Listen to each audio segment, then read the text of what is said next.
बहुत पुरानी बात है। धारा नगरी में गंधर्वसेन नाम का एक राजा राज करता था। उसकी 4 रानियां थीं और उनके 6 लड़के थे, जो सब के सब बड़े ही चतुर और बलवान थे। संयोग से एक दिन राजा की मृत्यु हो गई और उनकी जगह उनका बड़ा बेटा शंखगर्द पर बैठा। उसने कुछ दिन राज किया, लेकिन छोटे भाई विक्रम ने उसे मार डाला और स्वयं राजा बन बैठा। उसका राज्य दिनों दिन बढ़ता गया और वह सारे जम्बूद्वीप का राजा बन बैठा। एक दिन उसके मन में आया कि उसे घूमकर सैर करनी चाहिए और जिन देशों के नाम उसने सुने हैं उन्हें देखना चाहिए। तो वह गद्दी अपने छोटे भाई भर्तृहरि को सौंपकर योगी बनकर राज्य से निकल पड़ा। उस नगर में एक ब्राह्मण तपस्या करता था। एक दिन देवता ने प्रसन्न होकर उसे एक फल दिया और कहा कि इसे जो भी खाएगा वह अमर हो जाएगा। ब्राह्मण ने वह फल लाकर अपनी पत्नी को दिया और देवता की बात भी बता दी। ब्राह्मणी बोली, हम अमर होकर क्या करेंगे? हमेशा भीख मांगते रहेंगे, इससे तो मरना ही अच्छा है। तुम इस फल को ले जाकर राजा को दे आओ और बदले में कुछ धन ले आओ। यह सुनकर ब्राह्मण फल लेकर राजा भर्तृहरि के पास गया और सारा हाल कह सुनाया। भर्तृहरि ने फल ले लिया और ब्राह्मण को 1 लाख रुपये देकर विदा कर दिया। भर्तृहरि अपनी एक रानी को बहुत चाहता था। उसने महल में जाकर वह फल उसी को दे दिया। रानी की मित्रता शहर के कोतवाल से थी। उसने वह फल कोतवाल को दे दिया। कोतवाल एक वेश्या के पास जाया करता था।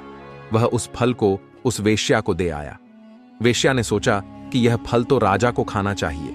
वह उसे लेकर राजा भर्तृहरि के पास गई और उसे दे दिया। भर्तृहरि ने उसे बहुत सा धन दिया, लेकिन जब उसने फल के अच्छी तरह से देखा तो पहचान लिया। उसे बड़ी चोट लगी, पर उसने किसी से कुछ नहीं कहा और महल में जाकर रानी से पूछा कि तुमने उस फल का क्या किया? रानी ने कहा, मैंने उसे खा लिया। राजा ने वह फल निकालकर दिखा दिया। रानी घबरा गई और उसने सारी बात सच सच कह दी। भर्तृहरि ने पता लगाया तो उसे पूरी बात ठीक ठीक मालूम हो गई। वह बहुत दुखी हुआ। उसने सोचा, यह दुनिया माया जाल है, इसमें अपना कोई नहीं। वह फल लेकर बाहर आया और उसे धुलवाकर स्वयं खा लिया। फिर राजपाट छोड़ योगी का भेष बना जंगल में तपस्या करने चला गया। भर्तृहरि के जंगल में चले जाने से विक्रम की गद्दी सूनी हो गई। जब राजा इंद्र को यह समाचार मिले तो उन्होंने एक देव को धारा नगरी की रखवाली के लिए भेज दिया। वह रात दिन वहीं रहने लगा। भर्तृहरि के राजपाट छोड़कर वन में चले जाने की बात विक्रम को मालूम हुई तो वह लौटकर अपने राज्य में आया। आधी रात का समय था। जब वह नगर में घुसने लगा तो देव ने उसे रोका। राजा ने कहा, मैं विक्रम हूं, यह मेरा राज्य है, तुम रोकने वाले कौन होते हो? देव बोला, मुझे राजा इंद्र ने इस नगर की चौकसी के लिए भेजा है। तुम सच्चे राजा विक्रम हो तो आओ, पहले मुझसे लड़ो। दोनों में लड़ाई हुई। राजा ने जरा सी देर में देव को पछाड़ दिया। तब देव बोला, हे राजन, तुमने मुझे हरा दिया, मैं तुम्हें जीवन दान देता हूं। इसके बाद देव ने कहा, राजन, एक नगर और एक नक्षत्र में तुम 3 आदमी पैदा हुए थे। तुमने राजा के घर में जन्म लिया, दूसरे ने तेली के और तीसरे ने कुम्हार के। तुम यहां पर राज करते हो। तेली पाताल पर राज करता था। कुम्हार ने योग साध कर तेली को मारकर शमशान में पिशाच बनाकर सिरस के पेड़ से लटका दिया है। अब वह तुम्हें मारने की फिराक में है, उससे सावधान रहना। इतना कहकर देव चला गया और राजा महल में आ गया। राजा को वापस आया देख सबको बड़ी खुशी हुई। नगर में आनंद मनाया गया। राजा फिर राज करने लगा। एक दिन की बात है कि शांतिशील नाम का एक योगी राजा के पास दरबार में आया और उसे एक फल देकर चला गया। राजा को आशंका हुई कि देव ने जिस आदमी को बताया था कहीं यह वही तो नहीं है। यह सोचकर उसने फल नहीं खाया और भंडारी को दे दिया। योगी आता और राजा को एक फल दे जाता। संयोग से एक दिन राजा अपना अस्तबल देखने गया था। योगी वहीं पहुंच गया और फल राजा के हाथ में दे दिया।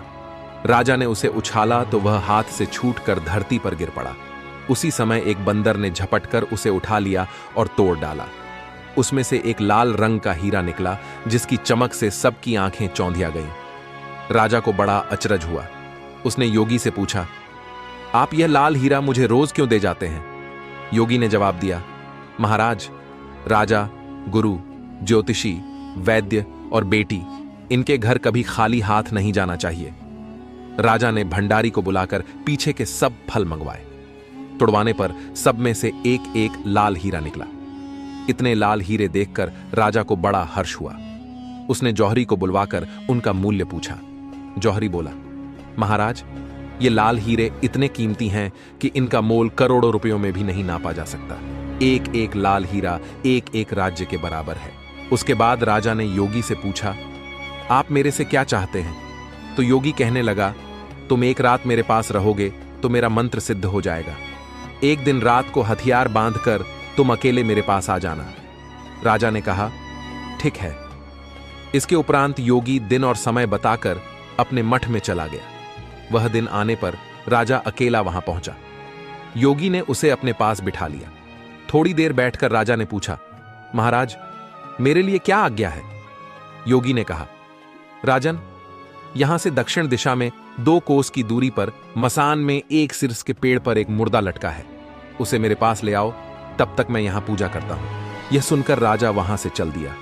बड़ी भयंकर रात थी। चारों ओर अंधेरा फैला था। पानी बरस रहा था। भूत प्रेत शोर मचा रहे थे। सांप आ आकर पैर में लिपटते थे। लेकिन राजा हिम्मत से आगे बढ़ता गया। जब वह मसान में पहुंचा तो देखता है कि शेर दहाड़ रहे हैं, हाथी चिंघाड़ रहे हैं, भूत प्रेत आदमियों को मार रहे हैं। राजा बेधड़क चलता गए और सिरस के पेड़ के पास पहुंच गया। पेड़ पर रस्सी से बंधा मुर्दा लटक रहा था। राजा पेड़ पर चढ़ गया और तलवार से रस्सी काट दी। मुर्दा नीचे गिर पड़ा और दहाड़ मार मार कर रोने लगा। राजा ने नीचे आकर पूछा, तू कौन है? राजा का इतना कहना था कि वह मुर्दा खिलखिलकर हंस पड़ा। राजा को बड़ा अचरज हुआ। तभी वह मुर्दा फिर पेड़ पर जा लटका। राजा फिर चढ़कर ऊपर गया और रस्सी काट मुर्दे को बगल में दबाकर नीचे लाया और बोला, बता, तू कौन है? मुर्दा चुप रहा। तब राजा ने उसे एक चादर में बांधा और योगी के पास ले चला। रास्ते में वह मुर्दा बोला, मैं बेताल हूं, तू कौन है और मुझे कहां ले जा रहा है? राजा ने कहा, मेरा नाम विक्रम है, मैं धारा नगरी का राजा हूं, मैं तुझे योगी के पास ले जा रहा हूं। बेताल बोला, मैं एक शर्त पर चलूंगा, अगर तू रास्ते में बोलेगा तो मैं लौटकर पेड़ पर जा लटकूंगा। राजा ने उसकी बात मान ली। फिर बेताल बोला, पंडित, चतुर और ज्ञानी, इनके दिन अच्छी अच्छी बातों में बीतते हैं, जबकि मूर्खों के दिन कलह और नींद में। अच्छा होगा कि हमारी राह भली बातों की चर्चा में बीत जाए। मैं तुझे एक कहानी सुनाता हूं। तो दोस्तों, यह पार्ट आपको कैसा लगा कमेंट करके जरूर बताना। नेक्स्ट पार्ट जल्दी आ जाएगा, तो चैनल को सब्सक्राइब कर लेना।